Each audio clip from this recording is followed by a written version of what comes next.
এটা হলো গিগাবাইটের Z370 motherboard. এটা যদি আমরা এখন ডিসপ্লেটা দেখার চেষ্টা করি, ডিসপ্লে রানিং অবস্থাতে আছে এবং হচ্ছে মডেল এখানেও দেওয়া আছে। বায়োসে আমি ঢুকে আছি, তো এখানে মাদারবোর্ডের মডেলটা দেওয়া আছে গিগাবাইটের Z370।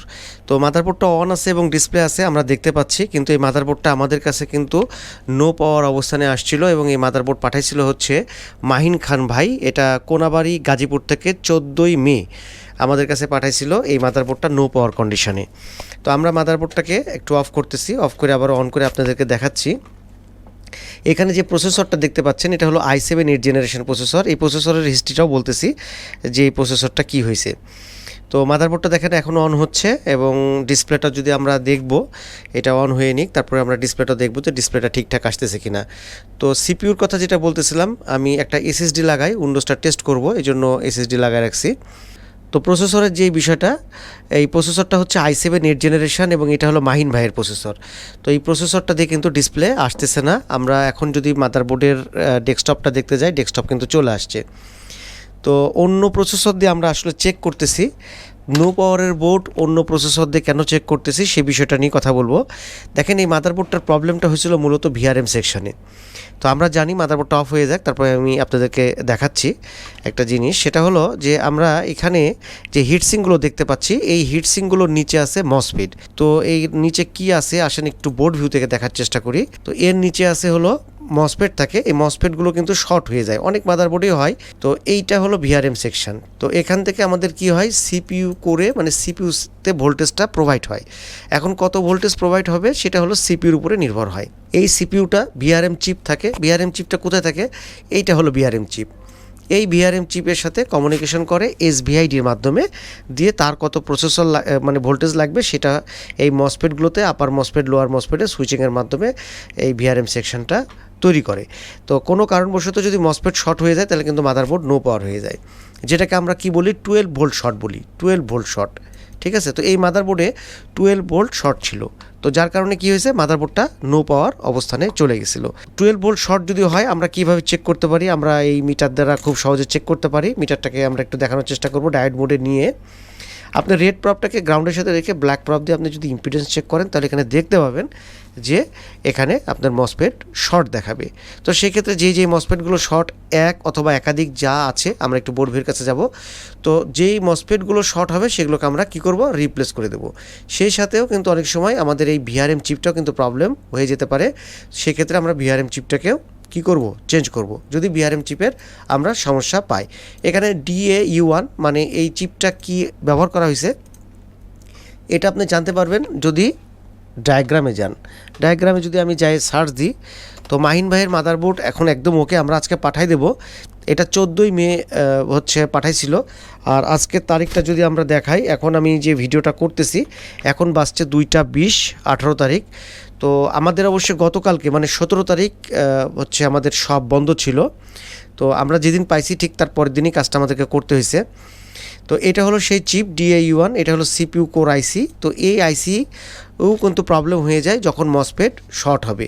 কোন মসফেট শর্ট হবে, যদি ভিআরএম সেকশনের মসফেট শর্ট হয়, এই যে এই সেকশনের মসফেটগুলো যদি শর্ট হয়ে যায়। এখানে মসফেটগুলো যদি আমরা দেখি, এই যে এখানে লেখা আছে DQ4 DQ1, এই যে লেখা আছে ডিডি দিয়ে যেগুলো, এগুলো হচ্ছে মসফেট। তো এই মসফেটগুলো শর্ট হয়ে গেলে ভিআরএম চিপ কী হতে পারে, নষ্ট হতে পারে। সেক্ষেত্রে আমরা এই ভিআরএম চিপটাকে চেঞ্জ করব।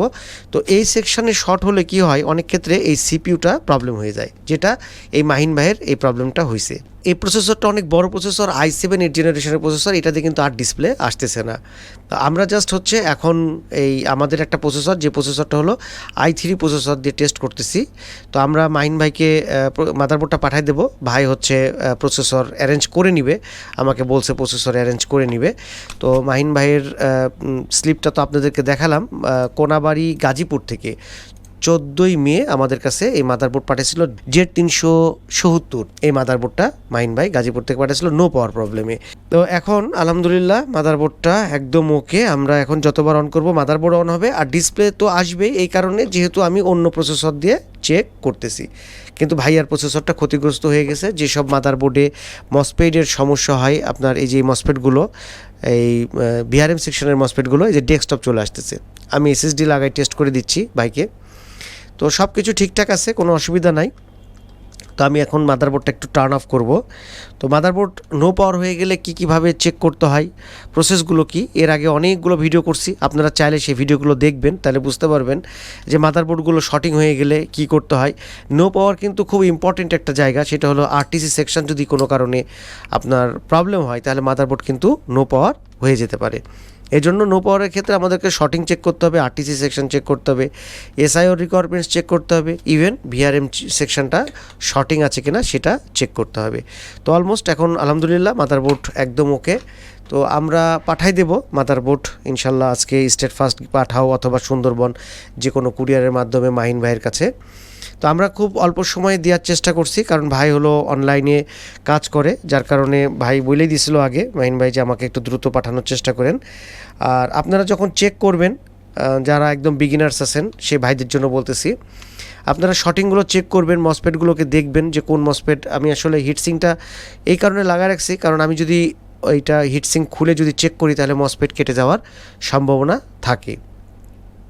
তো এই জন্য আপনারা তো মসপেট চেক কীভাবে করতে হয় আমি কিন্তু এর আগে দেখাই দিছি, আপনারা সেই ভিডিওগুলো দেখেন যে আপনার এই মিটারটাকে ডায়োড মোডে রেখে আপনার দুইটা প্রপ দিয়ে কীভাবে চেক করতে হয়, আপনারাও সেই ভিডিও দেখেন তাহলে বুঝতে পারবেন।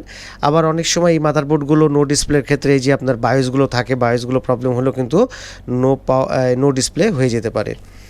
তো এখন আলহামদুলিল্লাহ মাদারবোর্ড একদম ঠিকঠাক, কোনো অসুবিধা নাই। তো এই ছিল মাহিন ভাইয়ের মাদারবোর্ড। আজকে আলোচনা করলাম আপনাদের সাথে গিগাবাইট Z370 এই মাদারবোর্ডের মডেল। আমরা এখান থেকে মাদারবোর্ডের মডেলটা একটু দেখাই দিতে পারবো, আমরা এখান থেকে মাদারবোর্ডের মডেলটা দেখাতে পারবো। তো সব কিছু ঠিকঠাক আছে আলহামদুলিল্লাহ। তো এইটাই ছিল আজকের ভিডিও। আজকের ভিডিও সম্পর্কে আপনারা কমেন্ট করবেন আর মাদারবোর্ড সংক্রান্ত যে কোনো বিষয়ে কথা বলবেন, যে কোনো ইস্যুতে। আমি একটা মাদারবোর্ড শুধু আপনাদেরকে আরেকটা মাদারবোর্ড দেখাই। এই মাদারবোর্ডটা আমাদের কাছে আসছে। এটার হলো প্রবলেমটা, এটা কখনো ডিসপ্লে আসতেছে কখনো আসে না, এই ধরনের একটা প্রবলেম। এটা হলো MSI-এর 170 প্রবলেম, গেমিং সিরিজের একটা মাদারবোর্ড। এটা ডিসপ্লে আসতেছে কিন্তু কখনো ডিসপ্লে আসে কখনো আসে না, কখনো অন অফ হয়, মানে হঠাৎ প্রবলেম হয় এটার। তো যাই হোক, এই মাদারবোর্ডটা আমরা দেখব এই মাদারবোর্ডের কোথায় কি প্রবলেম আছে। তো এইগুলোর সবচেয়ে ভালো হয় আপনার মাদারবোর্ডে কাজ করার জন্য, তো সেটা হলো এইগুলোর বোর্ড ভিউগুলো দেখে আপনারা কাজ করবেন, ডায়াগ্রাম দেখে কাজ করবেন। খুব ইজি প্রসেস, এই প্রসেসগুলো খুব একটা কঠিন না, খুব সহজে মাদারবোর্ডগুলোকে সলভ করা যায়। তো যাই হোক, আজকের ভিডিও অনেক বড়ই হয়ে গেল। মাহিন ভাইয়ের মাদারবোর্ডের আপডেট দিলাম, আপনাদের সাথে শেয়ার করলাম। গাজীপুর কোনাবাড়ির থেকে পাঠানো মাদারবোর্ড মাহিন ভাইয়ের Z370। এটাই ছিল। ভিআরএম সেকশন প্রবলেম হওয়ার কারণে মাদারবোর্ডটা নো পাওয়ার হয়ে গেছিলো, এবং সেই সাথে মাহিন ভাইয়ের হলো i7 8 জেনারেশনের প্রসেসরটাও ডিসপ্লে আসতেছে না, প্রবলেম হয়ে গেছে। এটাই ছিল আজকের ভিডিও। তো কথা হবে গাইস অন্য কোনো ভিডিওতে, সে পর্যন্ত সবাই ভালো থাকবেন সে আশায়। আজকের মতন আল্লাহ হাফেজ, আসসালামু আলাইকুম।